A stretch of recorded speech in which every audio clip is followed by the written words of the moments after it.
What is up, everyone? Happy Monday. Welcome back after a weekend full of hopeful fun for y'all, and I hope you all enjoyed it as we are back here with our daily live stream here on Steel City Live. As always, I appreciate you for stopping through, and we're going to talk a little Steelers football, a little NFL, and a little of, I guess, whatever else we decide to talk about as we continue to march through here. And we are finally in July when Pittsburgh Steelers training camp kicks off here at the end of July. I do want to talk a little bit about what the thumbnail of this show was, and that is the Monsters on the Edge and how significant of a role they will play in 2024 and what they will mean to this football team, and just how important those guys truly are. So I definitely do want to talk about that. I want to also talk about anything else that you guys want to talk about here in the chat. So make sure you put your comments, questions, and concerns in there. Also, make sure you are hitting that like button for us here as we get the show started. What's up, TD? What's up, Big Stretch? What's up, Russ? What's up, George T? Yinzer Nation, baby. Some of the proudest. I also was listening to a podcast with Tone Diggs from the Pat McAfee show. He's a Steelers super fan. I was listening to some of his takes and some of the things that he had to say about this upcoming season concerning maybe the quarterback, Russell Wilson, things of that nature, what he believes could possibly be some of the holes still remaining on this roster. So I do want to dive into all that. There's some other clickbaity type stuff. Sorry, I keep hitting the damn table so it keeps bouncing. I always get that, but we will get this. We'll get the studio done one day. We definitely will. I wanted to talk also. I've seen some clickbaity type stuff. Dolphins writer says potential playoff matchup against the Steelers. Come on, man. It's so damn early. Also, in that Tone Diggs interview, I forget what show he was on, but they were talking about who they potentially think will be the people the teams to come out of the AFC North, and who he believes was potentially the best team within this roster and why, or this division, and why. And I think some of his takes were pretty damn good. So I do want to dive into some of that. If there's anything though you guys want to talk about here on a Monday as we dive through our Steelers content and continue, man, to get closer and closer and closer to the start of this NFL season. And guys, it's really not that far away. Less than 3 months, right? Less than 3 months until we are playing live football games, week 1, I believe. So we are pretty much there. It's not far away. What's up, Jonathan Stevens? Yes, we are here daily, man, talking football, talking Steelers, talking NFL. Diving right in, as always, though. So let's dive in a little bit. I wanted to, like I was saying about that Tone Diggs interview, and he's on the Pat McAfee show. He's like a Steelers super fan wears his cowboy hat and shit. I like him. I think he's cool. So I definitely like to talk about what he has to say. But yeah, he was talking about which teams he thinks or which team he thinks could be the potential dominant force inside of the AFC North. And to my surprise, which was a very good, I guess, good take for his reasons why he picked this team. But he had picked the Cleveland Browns, and he said that he thought that team, the Cleveland Browns, had the least amount of turnover, the least amount of new moving parts, the most stable situation in which they are approaching the 2024 season roster-wise. And he was looking at that team last year. They were decimated by injuries too, like the Pittsburgh Steelers. They had injuries all across the board, but he was picking that team because of what they have less turnover, is what he was saying. And he also said, but we haven't seen a good Deshaun Watson. I don't know. With that take, I can see where he's coming from, and I thought it was a good take, but when do you just stop saying like, hey, you're going to expect something to come out of somebody that hasn't for years and years? It just hasn't been like a year gap here. And Deshaun Watson was good just a year ago. He wasn't, in my opinion. I don't know. I just don't think so. He hasn't been the Deshaun Watson that he once was. But I can see what he was saying, that Cleveland defense is going to be pretty damn good. They have the potential to be okay on offense. But again, that's a big question mark of what if Deshaun Watson's good? Are you going to ever see that Deshaun Watson of old? And I know you could say, oh, well, you could say that about Russell Wilson. Are you ever going to see the same thing of Russell Wilson, of what he was in the past? But Russell Wilson isn't that far removed from still doing it pretty damn good.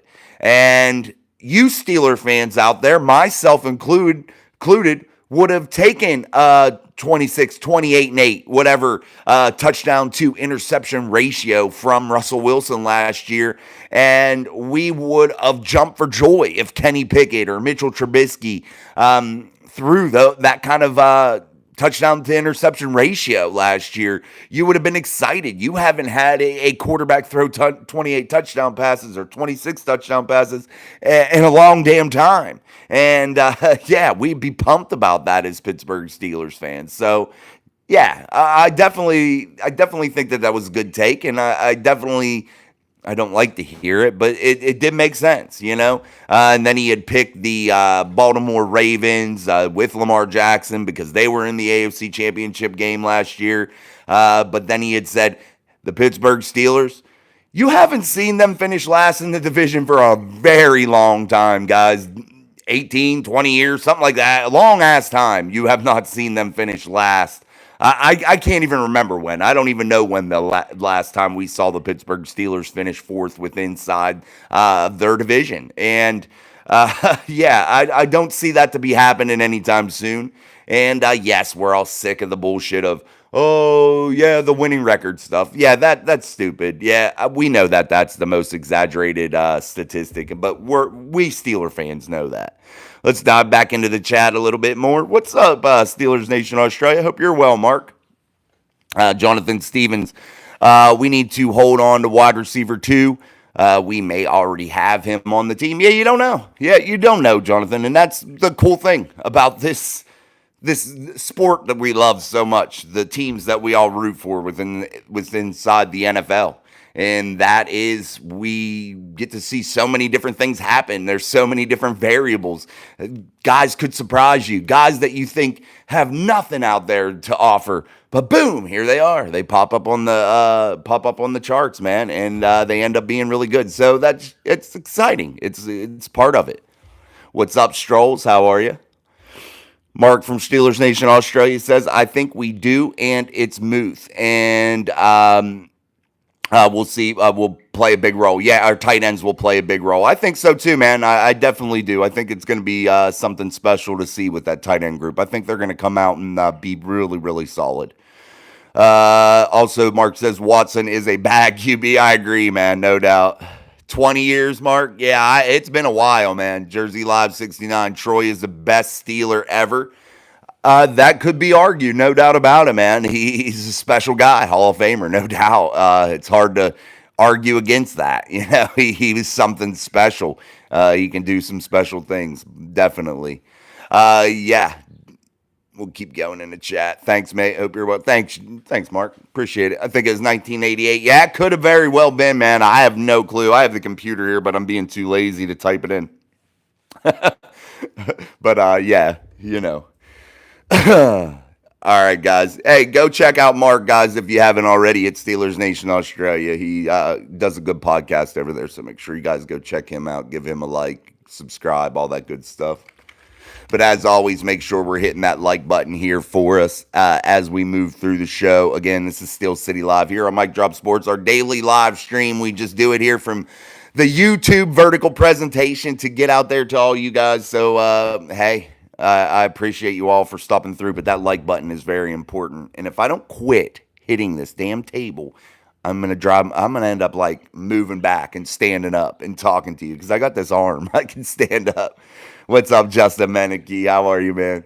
But again, guys, like I said, we were talking about the Steelers in that division. We were talking about what Tone Diggs had to say from the Pat McAfee show. He was on a different show talking about this stuff, and I thought it was interesting. And if I give my takes on it, and if I talk about where I think or which team I think could have the potential to be tops in the AFC North, and I know people will say it's a homer take, a bad take maybe because they don't believe in it.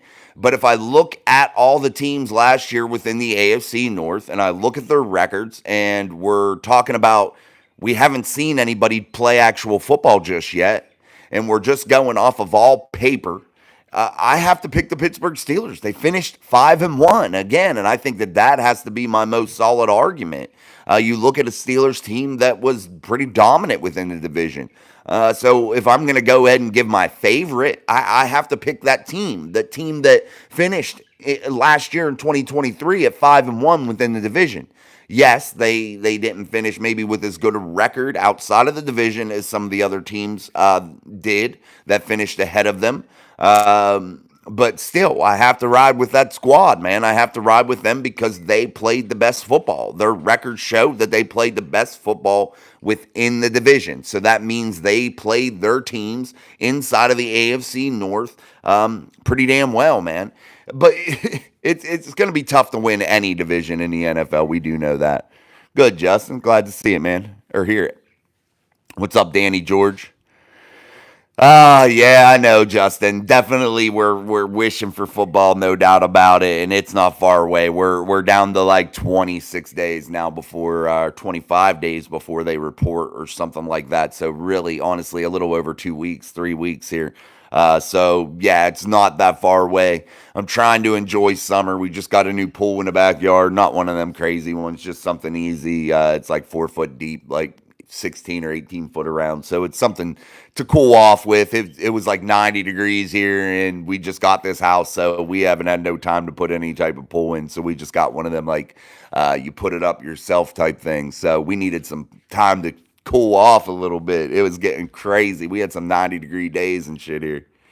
But also, guys, make sure you're putting your comments, questions, and concerns inside of the chat here on Steel City Live as we always dive through talking about anything you guys want to talk about. We do answer most of those chat messages. I'm going to get a drink here. We're about 15 minutes in. I'm already feeling that Monday grind, man, when you got to talk and you haven't talked all week. By Thursday, I'm hitting my groove, and then Friday, I'm like, shit, man, my voice hurts. And then Monday, it's like I got to catch my breath.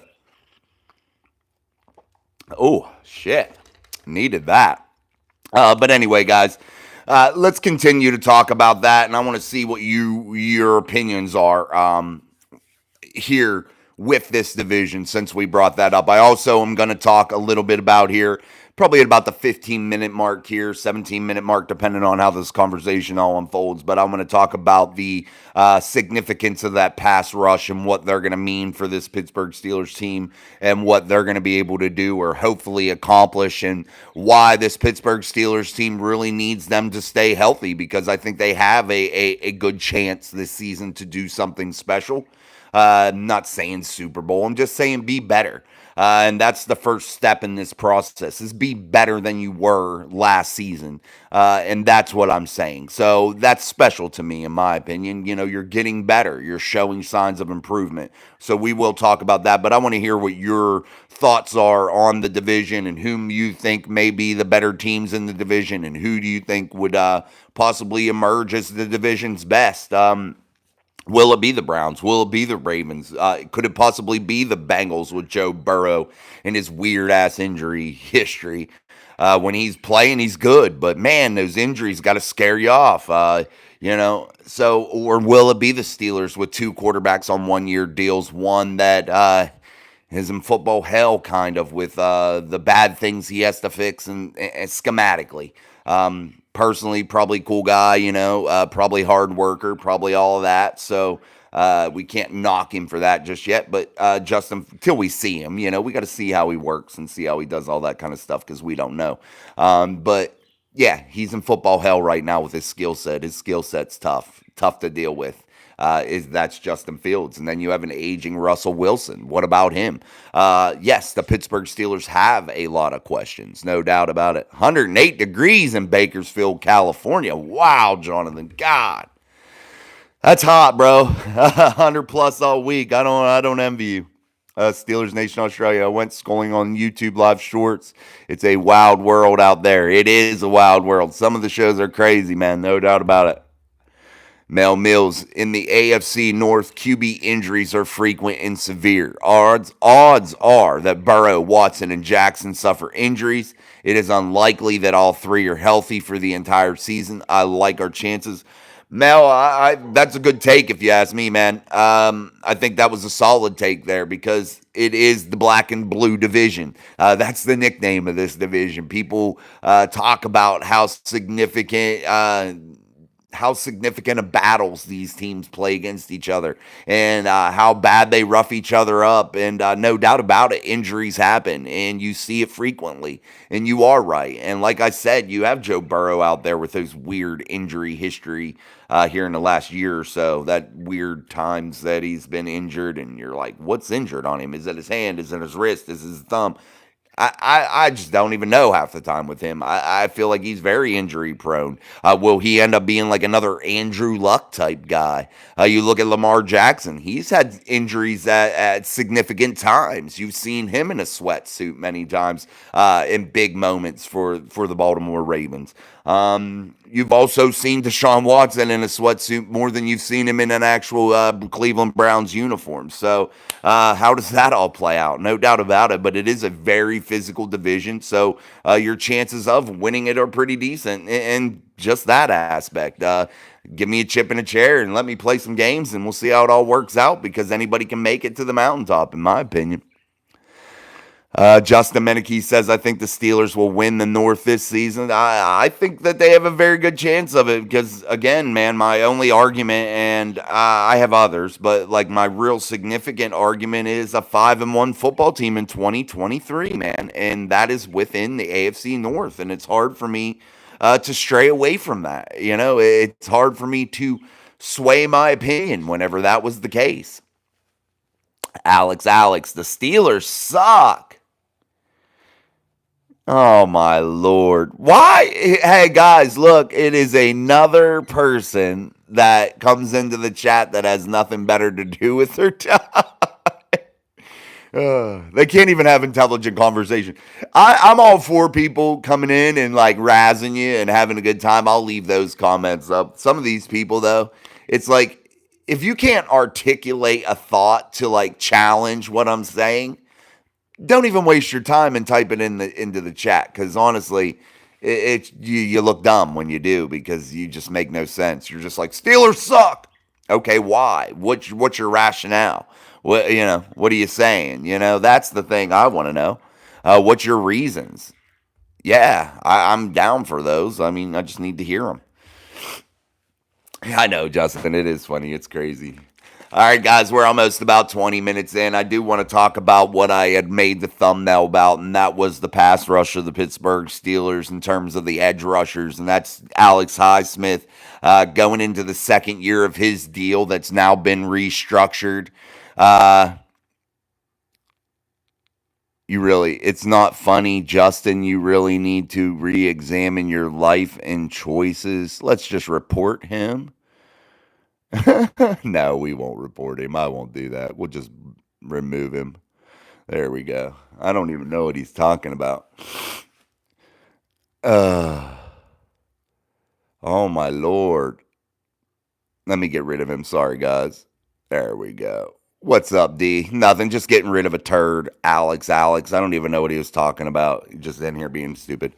But anyway, I wanted to talk a little bit. Again, what's up, D? Sorry if I didn't say anything, but I was just removing somebody being dumb. But I wanted to talk about that pass rush. And what kind of significance do you think it's going to play? You look when this football team and the Pittsburgh Steelers is without TJ Watt, and the record speaks for itself there. But you look at Alex Highsmith going into his second year of his deal. Well, now a restructured deal that paid him a pretty hefty, significant amount of money. So that was significant move for the Steelers to secure that pass rush. TJ Watt still on his monster mega deal, $20+ million per season for TJ Watt. But I still feel that as though he is the best defender in the entire NFL still, and that's not a biased opinion. That opinion is formed off of his production and his value in my eyes. And that is when you're without him, it's your defense suffers in a great deal of a significant way, and it's definitely trouble. But man, it's just tough to articulate. I think what he truly means to this football team, because the minute he's not there, it's just devastating for this ball club. So definitely. This pass rush, in my opinion, is going to play a monster role yet again, which is the obvious. But I think the health of this pass rush will determine a lot of what this defense will be able to do. And I think that, yes, if they're out and you're missing a couple key pieces to that edge rush, I think that you could have some problems. Now, I think it'll be as devastating as years past? No, and the reason I say that is because I think Nick Herbig could play a little bit more and become a budding superstar. I definitely think he could be a contributor, and I also think that inside linebacker speed could compensate a little bit for the edge rush, not being not having the best players there if they're injured. So, yeah.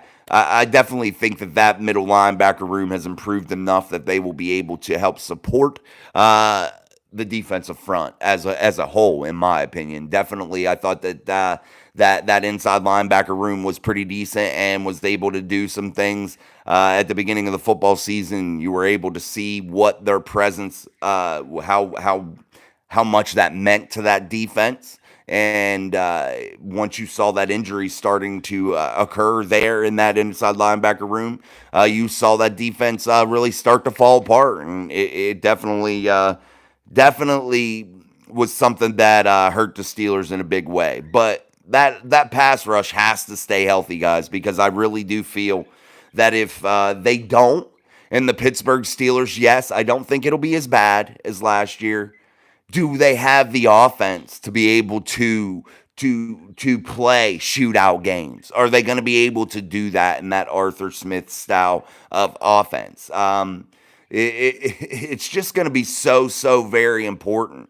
And I think the Steelers have to prove this season that they can play without TJ Watt, that he is just a bonus being in there, that he is not the end-all, be-all. That has to come about. And I think that that's important also for Alex Highsmith. If TJ is out, he has to still produce at a high level to where that defense doesn't fall apart because TJ's not there. But that is the level that I'm talking about that is so important here, man, is if he's gone or, big piece of this pass rush is gone, this defense has the potential to fall apart. And with the roster in 2024, I think you have an excellent chance to do some good things and be competitive. And I just don't want to see that happen again. And I think that the Pittsburgh Steelers, Terrell Austin, Mike Tomlin, I think they definitely have to figure out what in the hell, why this defense just crumbles if you lose a player like TJ and they're not able to even be competitive and they just get beat up. That's something they really have to figure out, man, because injuries happen, and Mel Mills brought that up. The injuries in this division happen frequently, and or in the NFL frequently for that matter. But damn, man, if you're the Steelers, how damn important are those pass rushers, man? What if Alex Highsmith goes down and there's TJ? Can Nick Herbig step into that role? I think so. But my question is, can Alex Highsmith or Nick Herbig step in and fill the shoes of a TJ Watt if he's gone? That's the big question. And are the inside linebackers good enough and fast enough to help compensate for that? And the defensive backfield, are you going to be able to play a ton of sub packages to where you're using some exotic blitz looks and things of that nature to be able to mix things up to where losing somebody like TJ wouldn't be so devastating? Those are the big questions for me moving in here as I started this week off. We all want to talk about that offense and the wide receiver 2 position and all that shit. That's all cool. And I think it's an issue, and I think it's something that has to be talked about, those things. But damn, man, really, what is super important? What has really drug this team down in or in big times, in big moments? You saw it last year when TJ went out of that Baltimore game, and they didn't have any defense. I know it was beat up and battered and bruised when they went into Buffalo, but damn, man, you just felt that sense of, we're in trouble without TJ. And I just think that the Pittsburgh Steelers can't afford to have that happen yet again this season. So, what do you guys think about that? What do you think the importance of this edge rush duo or trio that they have right now on this roster? What do you think the importance of what they're going to be able to do? How important do you think that's going to be for them? And do you think that this team will be built well enough that they can withstand those injuries? Those are some big questions. Yeah, I see that. Yeah, guys, that dude was turd. What's up, Russ? Thank you, man. I try. We got D and Sean. They have moderating powers, so they can get rid of some people too. We try to keep up, but sometimes it's hard, man. What's up, Oscar? Just tapping in. What's going on? Nothing much, man. Not much, Oscar. Hope you're well, buddy. Mel Mills, I think if Herbig is as good as advertised, this defense is going to wear offenses out. I think speed kills, guys, and I think that is going to be one of the significant weapons of the Pittsburgh Steelers this year. I really think that to be true on defense. When you look at this defense, and again, Nick Herbig, really quick dude, man. Yes, a lot of people say he's undersized, that he can't be an every down pass rusher. Okay, but when he's in there, you can't argue the fact that he makes significant plays. And I definitely think what you're saying, Mel Mills, is they could wear offenses out, especially those tackles, if you are able to really attack them with speed. TJ Watt is a quick guy. Alex Highsmith, I think, is some quick first step, quickness at the pass rush game. But then I think you look at what the Pittsburgh Steelers have added elsewhere. That is that inside linebacker room in the form of Peyton Wilson, a guy that can torch it, dude. And I think that if they utilize him correctly, coupled with the speed on the edges, I think that they could really create some lethal packages, lethal sub packages that could really be confusing to opposing offenses and really disrupt opposing quarterbacks, their timing, and they're able to get on pace, on rhythm. And I definitely think that could be huge for the Steelers. And I think that could cause a bunch of turnovers, because I think the defensive backfield has gotten good enough also quietly this offseason with young talent, outside acquisitions, that you're going to be able to have Minkah Fitzpatrick back in that role that he played oh so well when he first came over from Miami. And that was his ball hawk, create turnover type role, and always be in the right place. A guy that you just, man, he's there. Boom. Don't throw it toward him. He's going to pick that shit off. But I think that they're going to be fast enough in so many different areas that a guy like Minkah could definitely be back to that all-pro Hall of Fame type form, man. Getting those picks, pick sixes at a significant rate like he did when he first came to the Pittsburgh Steelers. I know he's been bothered by some injuries. He's had to compensate when that middle linebacker room was suffering a great deal. He had to drop down and play low in the box. I think now you have a guy in Deshaun Elliott that really enjoys playing down near the box and is going to take that dirty work role away from Minkah, to where, again, that's going to free him up to be that ball hawk type guy, that ball hawk type player yet again. And I think that just with the speed of this defense, and if they are able to cause a disruption and keep quarterbacks off rhythm and really out of sync, I definitely think that you could see a defense with the Pittsburgh Steelers in 2024 that leads the league in turnover production. I definitely think that they'll be able to have some significant numbers and when it comes to turnovers. I really truly believe that. Sorry, guys. I feel like I'm just going talking, and sorry. Let me get a drink, guys. We're almost 30 minutes into the show. We're just talking about the significance of the edge rushers, what they mean to this ball club, and how important they will be for 2024, and what this defense basically will be as a whole, kind of deal. Russ, he didn't remove me. Miss Pittsburgh, good evening, everyone. What's up? Miss Pittsburgh is in the building. Absolutely. Thank you. Good to see you. Oscar says, one thing I can't absolutely stand about my Steelers is the only thing they are consistent is being inconsistent. Yes.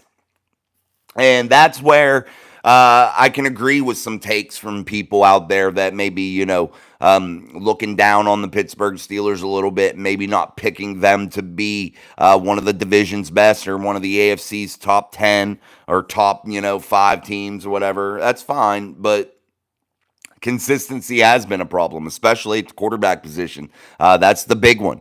And also inconsistent with being able to keep players healthy on the defensive side of the football. But I think that had a lot to do with the inconsistencies of the offense. So inconsistencies throughout that whole building, coaching-wise, player-wise, definitely has been full of inconsistent things. And you cannot do that and expect to become a champion in this league. Tommy Parker, Herbig explodes to the play. He's a finisher. He is a finisher, no doubt about it. Absolutely. Do what Miss Pittsburgh says. Hit the shit out of that like button and subscribe. Thank you. I appreciate you saying that we are the best show in town here. I do appreciate that very much so. Justin Menike, do you think think our Steelers have the roster this year to beat the Chiefs? I think they have the roster this year right now on paper, in my eyes, to beat anybody. And I'm saying that because I think that with the significance of bringing in Arthur Smith, and I know a lot of people are going to dog Arthur Smith and say, he wasn't able to get it done with the offense in Atlanta. He had no freaking quarterback in Atlanta. We'll say that. No quarterback in my eyes. Desmond Ridder sucks. You had Marcus Mariota sucks. He had no quarterback down there. We'll give him that. And also, as a whole, he had one of the slowest offenses in the entire league, man. They had no speed on that offense whatsoever down at Atlanta. And that's with somebody that was building that roster, and their general manager, his name slips my mind right now, but a guy in which everybody praises for building rosters. But he gave Arthur Smith probably the slowest offense of all time, in my opinion. They were so slow. It was like tiring to watch them, like you're going to fall asleep. They were super slow. And that's not me making that up. Just look at their defense or offense from last year. They had no speed and no quarterback play, and it showed in a big way. But Arthur Smith, I think, will have some speed here. I think he'll have some decent quarterback play with Russell Wilson, a guy that's been to the Super Bowl, and I think that he will be able to do some good things. So I definitely think that this team, with the defense that's in place, I like the speed of this defense. I think they're going to shock a lot of people. Well, not shock, but I think they're going to show a lot of people that steel curtain from back in the day, because I think they're going to blitz from all over the ballpark.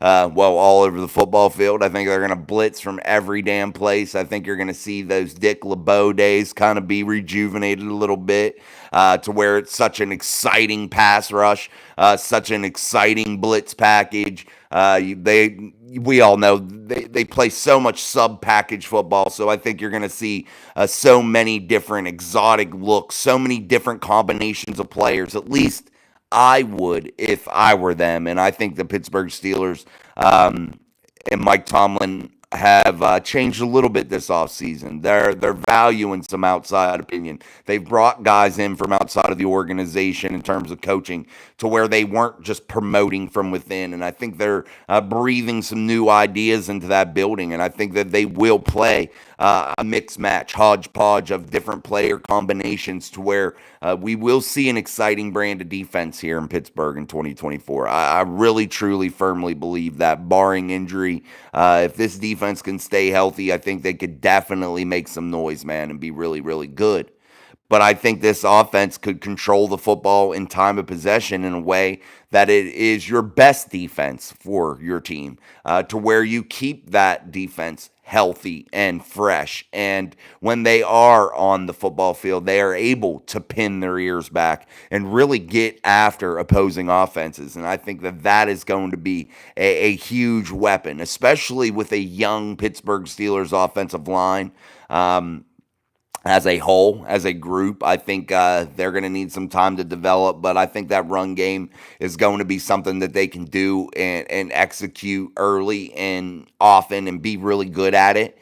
Because I think with the guys they drafted, the young talent they drafted, the guys they already have in place, I think run blocking and their aggressive nature, I think is going to just be, like just second nature to them, to where they'll be able to get that part of the offense down really, really quickly and allow the passing part, the action games and things of that nature to really develop and have time to develop and not have to force yourself into five wides all the time trying to get yourself out of three and out situations. So I definitely think that the Steelers have a roster that they're going to be able to compete and be really, really good.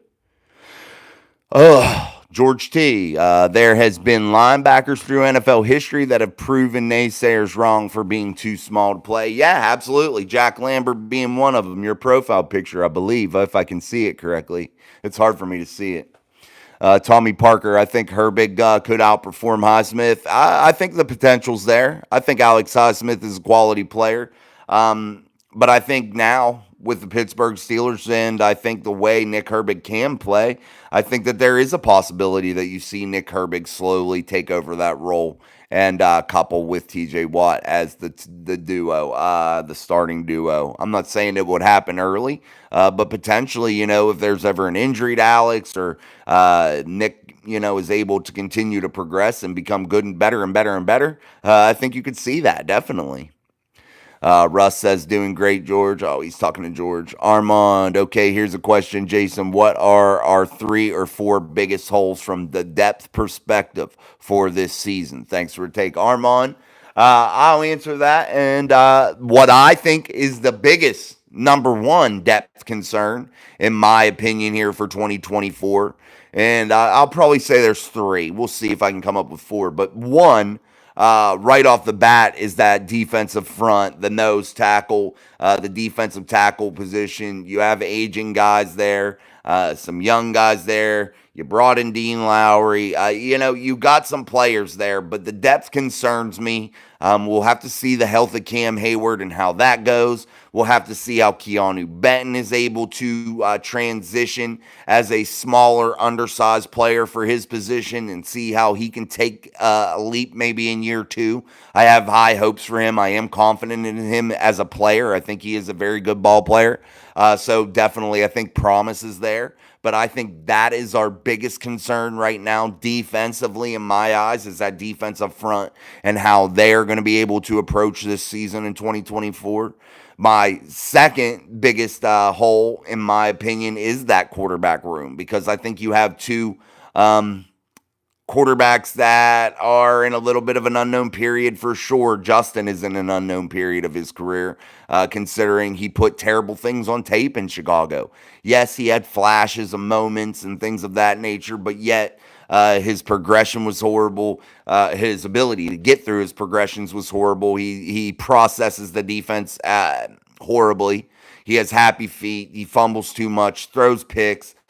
Yes, he does have a strong arm, great athleticism. Hopefully he's able to work hard and overcome some of his deficiencies. But I think with Russell Wilson being 35 years old, that concerns you having Justin as the number 2 because you just don't know. What if there is an injury to Russ? Is Justin going to be able to execute an NFL-style offense at the level the Pittsburgh Steelers are going to need to be competitive inside of the AFC North and inside of the AFC as a whole? Considering the AFC is where all the real true loaded teams are, except for a few. Detroit's loaded. 49ers are loaded. There's only a few teams in the NFC that scare me, in my opinion, in terms of teams I wouldn't want to play. But definitely the quarterback room would be number 2 for me, because I think the depth there just is shaky, man. It definitely is. I have high hopes for it, but it's shaky. And the third spot I'm going to say is the right tackle spot. Because why? I don't want to see Broderick Jones there. And Dan Moore confesses and admits that he can't play there and doesn't really want to play there.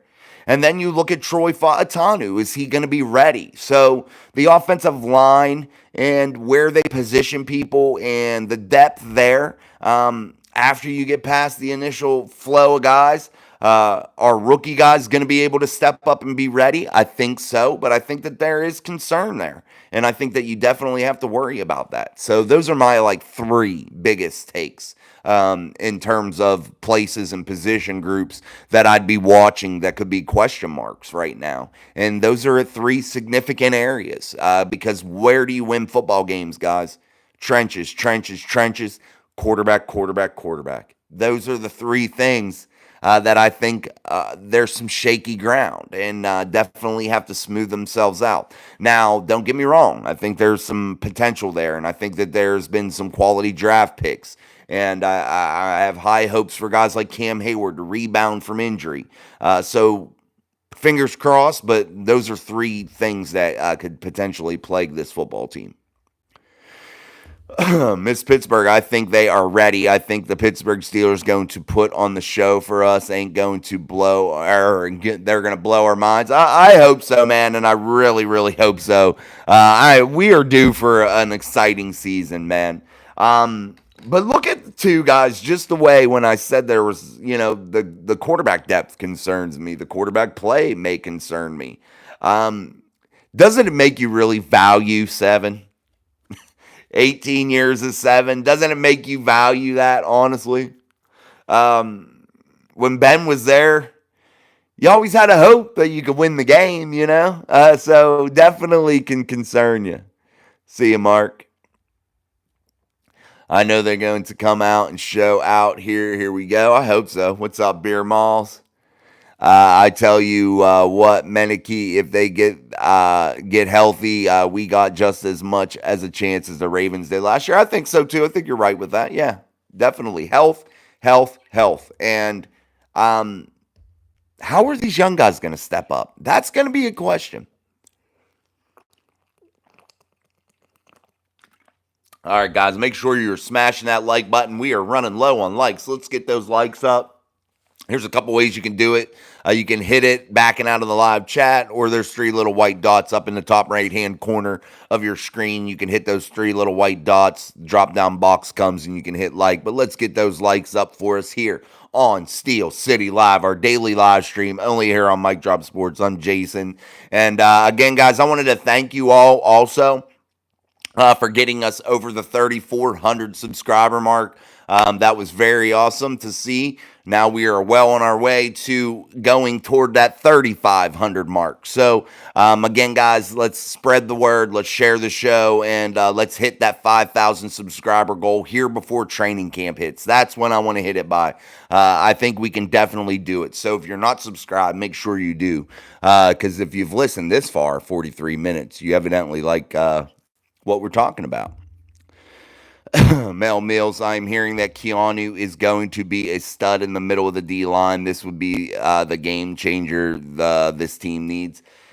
Yeah, definitely has the potential to. I'm not sure, though. He is undersized a little bit, so that could be an issue. But speed kills, man. So hopefully his strength and his speed can overcome maybe a little bit of that size deficiency that he has in terms of he's 10 pounds lighter this year than he was last year, and we already had said he was undersized. So We'll see. We'll see how that all goes. But I have high hopes for Keanu too. I think definitely he has the skill, the athleticism to be really, really good. I'm just hoping that he is able to get it done, man. Definitely.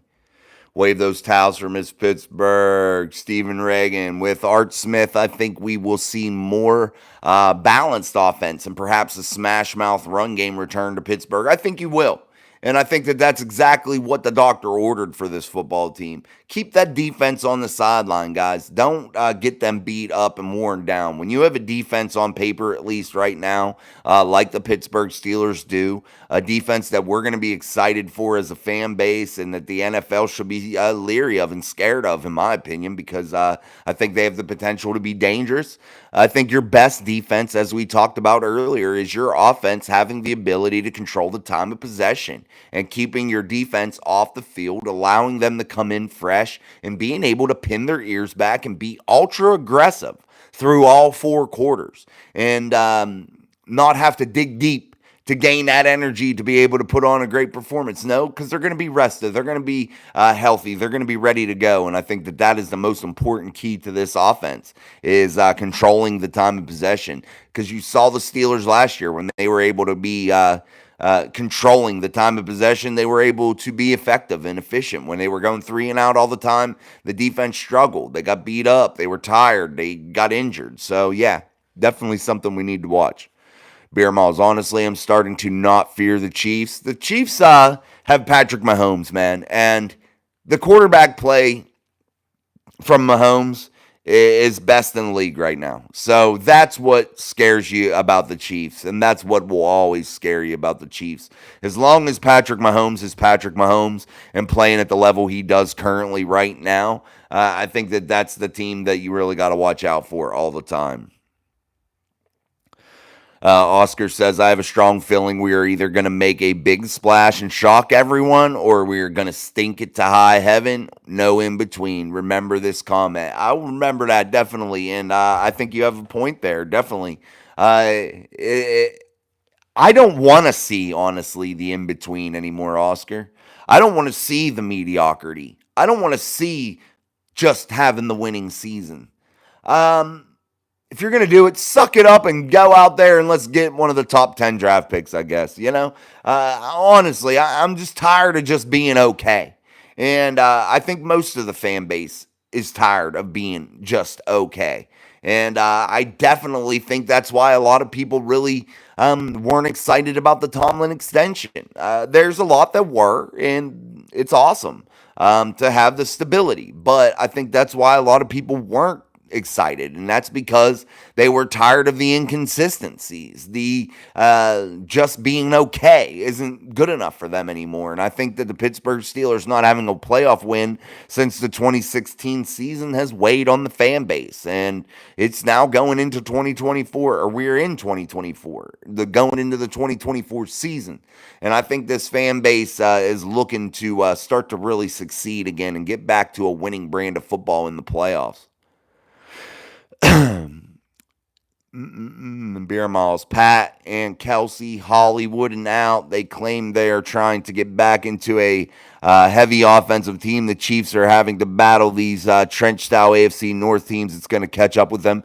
Yeah, it catches up. A lot of good teams get like that. They get Hollywood, you know? They get sophisticated. They lose that drive, and maybe that does happen to the Chiefs. Maybe that does happen to Patty Mahomes. Maybe that does happen to Travis Kelce and those guys. And maybe, you know, going up against an AFC North team that's hungry and physical, maybe that does start to wear down that team down and really bring them back down to earth, you know? You never know, man. Russ, me neither, Beer Moms. Oh, he's talking to Beer Moms. Russ says, I feel like we have the best depth in the Tomlin era. At some positions, I would say that's accurate. As a whole, I don't know. I'd have to really think about that one, Russ. But yeah, I don't know. I definitely could see in some positions the depth being pretty good, but as a team, I think there's some. I think what's swaying me is there's some significant spots that the depth isn't there, and that could be a problem. Or the depth may be there if you assume that all the players are going to succeed, which we know probably ain't going to happen, but hopefully it does. That's the question, you know. Um, you're putting a lot of stock into guys that haven't played a snap in the NFL too. So it's definitely hard to think about, man. No doubt. It's definitely a good question. No doubt about it. And I can see what you're saying though. There are some positions that do have some solid depth. I'm gonna have to think about that. Steven says QB room is my biggest fear. I think Russ can get it done, but Justin scares the living shit out of me, dude, because I just don't think, and actually, it's not that I don't think, it's I know he is not going to be able to run this offense at the level it needs to be ran in order to be competitive inside a division that's far better in the division that he came from in the NFC, period, in my opinion, as a whole. So definitely a daunting task for Justin to get better and get better quickly because the Pittsburgh Steelers have this window. I feel like that there is a young enough roster in place that if everything does work out the way that we all hope or we all think that it should, I think there is a window of significant opportunity here. And I think that the quarterback play has to get there, man. And I definitely think you're going to have to figure it out here real quick and in a hurry if you're the Pittsburgh Steelers, a team going into next season with $105 million in available cap space, not counting the increase that the NFL will naturally probably give. Green Bay is loaded. Green Bay versus KC. Green Bay doesn't scare me, in my opinion. I think Jordan Love has to actually prove that he can win big games and be consistent. So, yeah, he's had some flashes and he's pretty good. But definitely, I think he needs to show some more before I'd go and put them in the Super Bowl. Thomas Breeze, I believe being next to Russ will help the kid get past some of his deficiencies. Hopefully so, Thomas. I'm rooting for him. I want him to succeed. The only thing is I just have to be super real about he has some bad issues, man, and I don't know if they're fixable. I really don't. Some things you can't teach quarterbacks. Some things quarterbacks either have or they don't, and that's what scares me with Justin. You know, he has some of the tools, exciting things, the athleticism off the charts, arm strength off the charts. You know. But then you get into the real nuts and bolts of what you want your quarterback to be at the NFL level, and it scares the living shit out of you, man. You know, if you really get in depth. And I know some fans are, you know, all they look at is somebody's athleticism.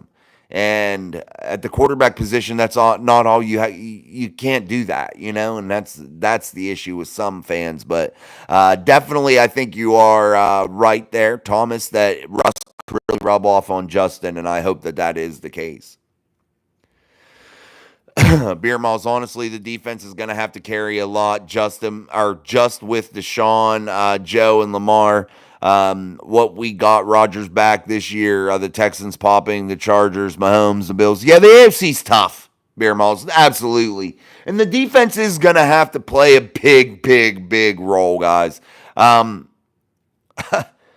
It's hard to shut any team out. It's hard to keep them under 21 points. And with the teams you just listed there, they can score, and they can score quick.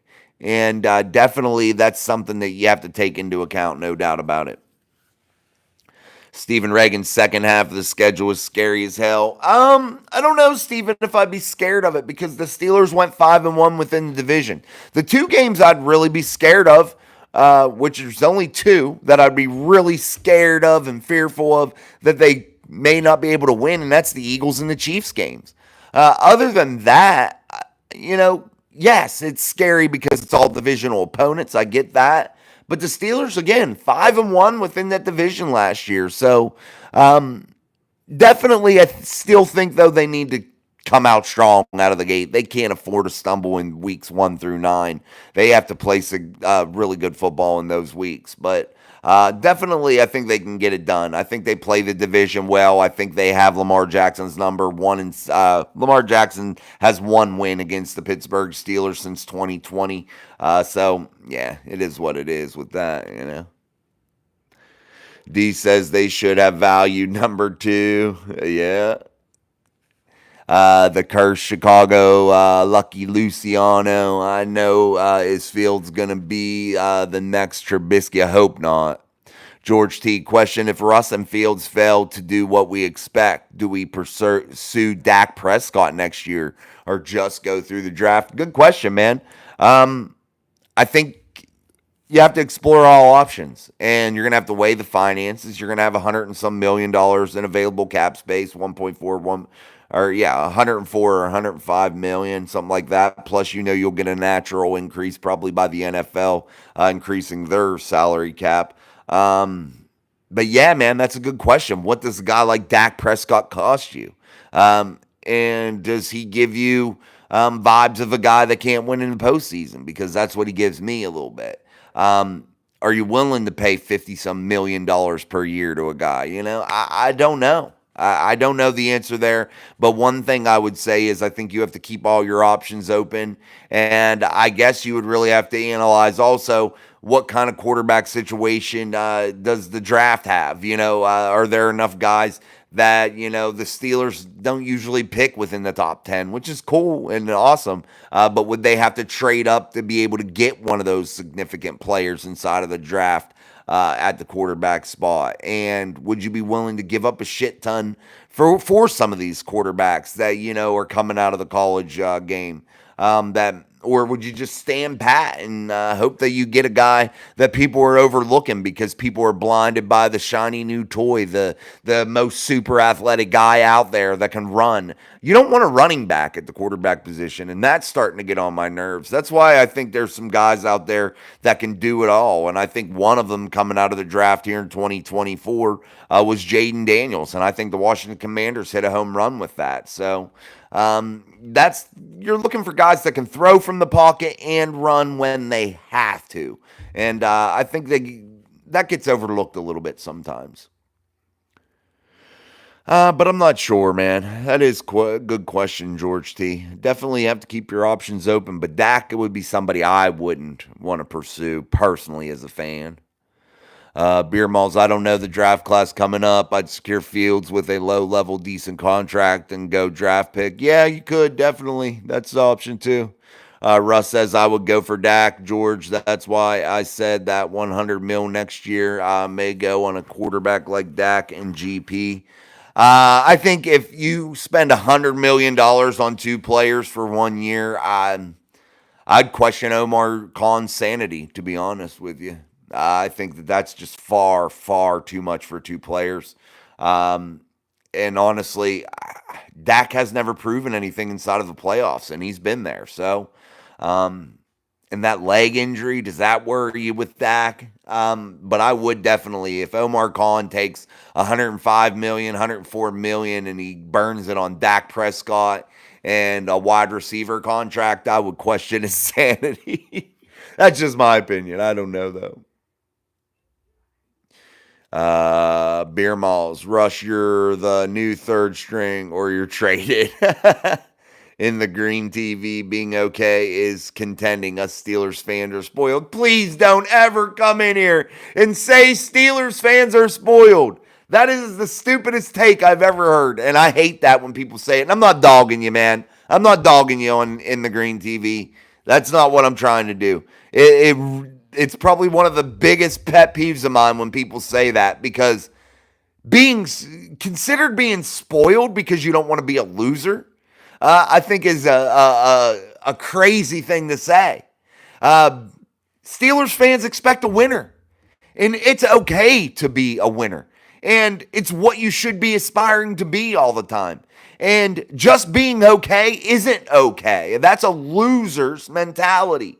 And I hate that so bad. And again, I'm not knocking you, man. I'm not beating you up over it. But it just drives me through. Oh, my God. I hit all types of crazy on my crazy meter, man. It drives me absolutely insane.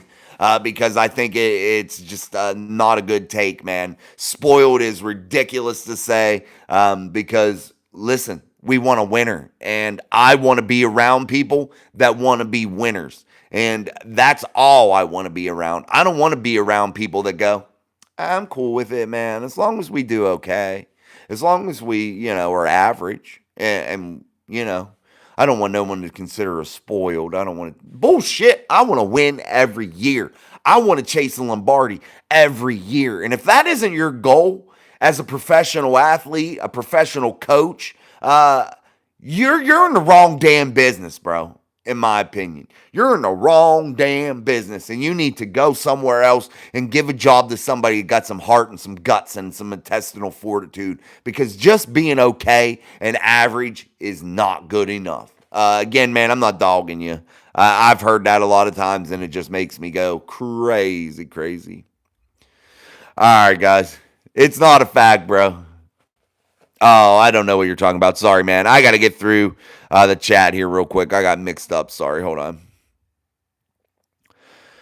I haven't watched much of Dak, so I can't. Yeah, I don't know. I just think he's not very good in terms of like winning in the playoffs. We need to start rotation from the start, put rookies out of there, bring vets into camp for online or for the O line, such as Faneca, Pouncey, Foster, DeCastro. Now get them learning. Yeah, man, they need to definitely. Trap blocks. The old Steelers used to be famous for the trap blocks. Mel Mills, give me your surprise guy to ball out and fill one of those holes. I'm going with Meatball. I believe young Hayward can and be motioned out of the slot and be a mismatch. Mel Mills, if you watch my show a lot, that's mine too. Connor Hayward, I think, can be a monster mismatch. I've been saying that since last year. I thought he was underutilized, but definitely agree with you 1,000%. Spanish Chiefs will be out Christmas. Our kids, yeah, I hope they beat spanking the Chiefs. Yeah, I hope so, man. Mel and I am with you on the meatball. Me too. The real one. Who do you think is winning the division this year? Right now, I think the favorites are the Steelers. They finished 5-1. I think they got better. So I would just go off of that right now. Once training camp starts to hit, I'll have a better outlook on all the teams. Sean Chandler, hey Jay, it will be all good when training camp starts. Real talk. Let's go Steelers Nation. Absolutely, Sean. No doubt, man. Good to see you. D, bring Rudolph back and for Russ and Fields. Yeah, I mean, that's always an option. No doubt. Justin scares me if he has to face AFC North teams. Yeah, he's a little bit scary, no doubt. Mason really got screwed, sat back, played great when he was needed. 4 or 5 years, Tomlin claims stay composed and wait for your opportunity. Tomlin, yeah, he did screw Mason, no doubt about that. That was a weird situation, and I don't never agree with it. Real one, I think he win the North number 1 seed, I hope. It's fact, LOL. We lost 3 Pro Bowl linemen, a franchise quarterback, and we still made the playoffs last year, but Steelers fans are not spoiled. No, being a winner, brother, is not being spoiled. Wanting to be a winner is not being spoiled. That is wanting to be a winner. Not a winner, a winner. Yeah, you want to be a winner. I don't want to be a loser. I don't want associated with people that are okay with mediocrity. And if that's what people are okay with, you're in the wrong business, man. That's just what I'm saying as like athletes and coaches. If your goal every year isn't to be the best and you're not looking for that, and even as a fan, if you're not looking for ways to be the best, I just don't know what you're rooting for. I don't know what fun is it just saying, I hope it's okay. Hope it's average. Yeah, that don't intrigue me. We need defense to keep teams 13, 17 points. Yeah, I think the Steelers will be all right. 24 to 25 point average per game, even 23 to 24 points. I think the Pittsburgh Steelers could win some ball games. Wait, who's the franchise quarterback? Kenny, bro. Kenny sucks. Big Ben. Big Ben was not good for the last couple years. Wendy's drive-thru. Turn it up. Tell Wendy's drive-thru to give you some free damn food, Beer Malls. You deserve it, bro. I wish we wouldn't have screwed Mason the way we did the last 3 times yet. Absolutely. Mason was a consummate pro, man. We will say that about Mason Rudolph, and he played NFL quarterback style, man. He did it. And the Pittsburgh Steelers should have given him a shot. What's up, baller bros? How are you, man? You could spend some of it, Russ, definitely. If they spend $100 million on 2 players or even close to it, I think that It just depends on what they have signed, because I think there's going to be a lot of issues, but that's for another day, Once we see what players they'll have like under contract and those types of things, I think then we could break it down and get a little bit better picture. But definitely, I mean, if you find a quarterback that you want, you're going to have to pay for it, no doubt about it. So you could kiss 40 million probably at the bare minimum, 35 at the very rock bottom price. Goodbye, definitely. Aaron Jade, here we go. Steelers, George T. If we bring Mason back, his nickname would be Karma Rudolph. All right, guys, we're going to get out of here. Make sure you hit the shit out of that like button. I know there's more than 17 people in here that are in here every day. So make sure you hit that like button on your way out as we get through the show here. We're going to finish it up and wrap it up. We'll be back tomorrow here on Steel City Live. As always, though, it's only here on Mic Drop Sports, and we do it every single day, 6:30 p.m. Oh, wait. Never mind, guys. Tuesday, 8 p.m. 8 p.m. Eastern Standard Time. It's our new Tuesday time. Every other day will be 6:30. Sorry. And that's because I coach youth football, and we're doing conditioning right now, guys. And we're going to adjust the time frame of the show probably once the season starts again, so keep your eyes out for that. So, yeah, tomorrow we'll be on at 8 p.m.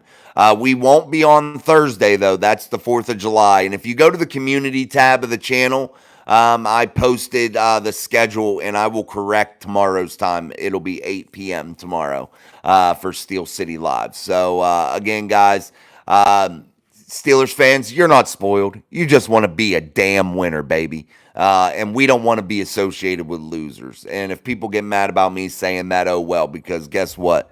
I want to be a winner. I only want to be associated with winners. Point blank, period. And if you ain't going every day in the NFL and trying to win a damn Super Bowl, get your ass up out of here. And if that's Mike Tomlin, goodbye. I don't care who it is. I don't give a shit if it was Chuck Noll, Bill Cowher, Mike Tomlin, whoever. If you're not motivated to be the best of the best of the best, the top 1%, the top 10th, of your profession, then get the hell up out of here. So, again, guys, we're trying to be the best here on Mic Drop Sports. So, yeah, that's how we do it. So, until tomorrow, we'll have our morning upload tomorrow. So, keep your eyes out for that. And then we'll see you at 8 p.m. for Steel City Live. Until then, I'm Jason. Peace. Thank you, guys.